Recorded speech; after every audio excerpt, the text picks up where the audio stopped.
First of all, can I welcome the fact that Fianna Fáil have brought this forward. And it's timely, having been in government for decades, they've actually now decided to bring something forward to protect workers' pensions. So I welcome that fact. And of course, the concerns around defined benefit pension plans are nothing new. And Fianna Fáil could have done this a long time ago. A long time ago, when you had a majority government and you had the power to do so. Let's count Corla. Minister, back in 2012, the OECD clearly identified the allowing of healthy sponsors to walk away from defined benefit pension plans, shutting them down as a real weakness in Irish legislation. Having said that, I am glad that after all of these years, a Sinn Féin bill introduced last week has spurred others to introduce a bill only a couple of days after Sinn Féin introduced our bill, albeit a little bit late in the day. Last week, the Sinn Féin bill that was introduced was to directly address the issue. Healthy companies making a conscious decision to wind down defined benefit schemes and walk away from their pension obligations. And our bill would ensure that no company with positive net revenues or which has a parent company with positive net revenues will be allowed to close a defined benefit scheme unless that scheme had reached a minimum 90% funding standard. And this would have prevented what happened last November in independent news and media. This would have sent a clear message to profitable companies that you will not be allowed to simply decide to renege on and walk away from your obligations on your employees.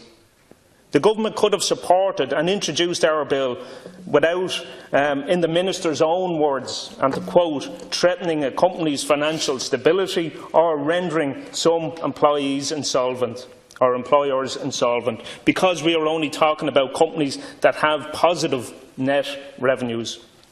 Only last month, Minister, you made it clear that you had no plans whatsoever to bring forward legislation regarding defined benefit schemes, but that issues in respect of these schemes are continually scrutinised by your department, especially given, quote, the current environment. If this is true, Minister, then what conclusion did your department and the scrutiny come back to you on in relation to the pensions debacle, particularly around independent news and media last November? So I would ask that question directly to the Minister. What conclusion, after scrutinising all these sagas, did your department come back with? We also saw a company come out and announce their intention to shut down its defined benefit pension scheme, inflicting cumulative pension benefit cuts of up to 70% on some of its current and former employees. And what is your response, Minister? And to quote again, my department scrutinises issues around defined benefit schemes and simply do nothing.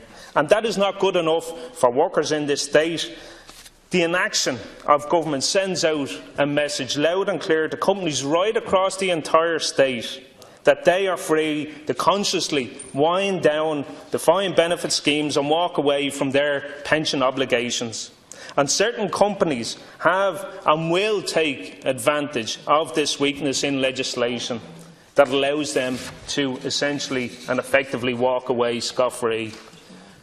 And in recent days, and I'm sure other members have been contacted, because I've been contacted in recent days by a number of employees from a very profitable and well-known company who have announced to employees their intention to move from a defined benefit to a defined contribution pension scheme. And this is removing the defined pension scheme and replacing it. Despite all of those issues, the government have chosen and continue to choose to sit on your hands. And it has to be said that this bill is not without its faults. I would question if we were to see a similar situation as the Clearys in 2012, would this bill protect their pension schemes?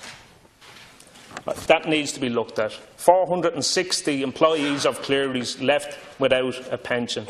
And for the 500 active defined benefit schemes remaining, and for the 120,000 members within these schemes, steps must be taken. It's critical. We have a responsibility as legislators to take action for the protection of pension schemes and for the protection of workers. And for that reason, Sinn Féin will support the bill, but we will be looking for ways to improve the bill to ensure maximum protection for workers.